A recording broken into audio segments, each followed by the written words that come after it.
महाराष्ट्राचे आराध्य दैवत छत्रपती शिवाजी महाराज व तमाम अशा मावळ्यांनी आपल्या रक्ताची बाजी लावली, आपली रक्त सांडलं या स्वराज्यासाठी। आणि आज रोजी हा व्यक्ती इम्तियाज मनियार नावाचा, त्याचं असं म्हणणं आहे हा गोपाळगड किल्ला मी विकत घेतलाय। तर किल्ला आम्हाला गव्हर्नमेंट ऑफ इंडियानी ऑक्शन मध्ये 1960 साली विकलेला आहे। विक्री काढले होते काय आम्हाला सांगितलं नाही तुम्ही, आम्ही बी घेतला असता बाबा एखादा गडबीड। अरे काय लाजा वाटायला पाहिजेत।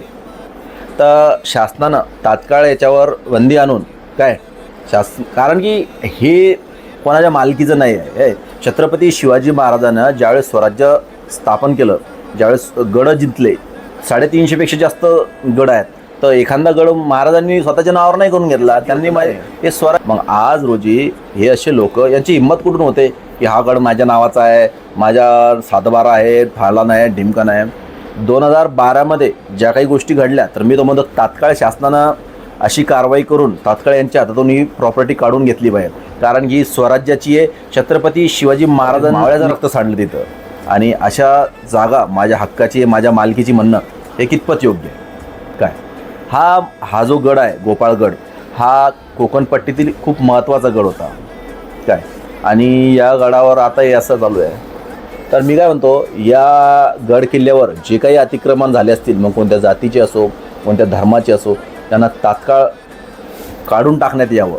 आणि गडाचं संगोपन व संवर्धन महाराष्ट्र शासनानं करावं। जर महाराष्ट्र शासनाकडून होत नसेल तर तमाम शिवरायांचे मावळे आहेत गड संवर्धन करायला। शासनानं एवढंच जाहीर करावं की आमच्याकडून होत नाही बा, आम्ही जे काही छत्रपती शिवाजी राजांचे मावळे आहेत ते सक्षम आहेत, तयार आहेत करायला, फक्त तुम्ही एकदा सांगा।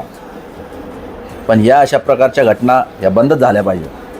काय तर म्हणे माझ्या ताब्याची आहे, माझ्या बापाची आहे, ह्या बापानं कुठून पैदा केली बे, इकली म्हणे, बंद झालं पाहिजे बंद। आणि मी एक कमेंट वाचली होती, 2 आंब्यासाठी घेतली ठोकून, अशी ती कमेंट होती।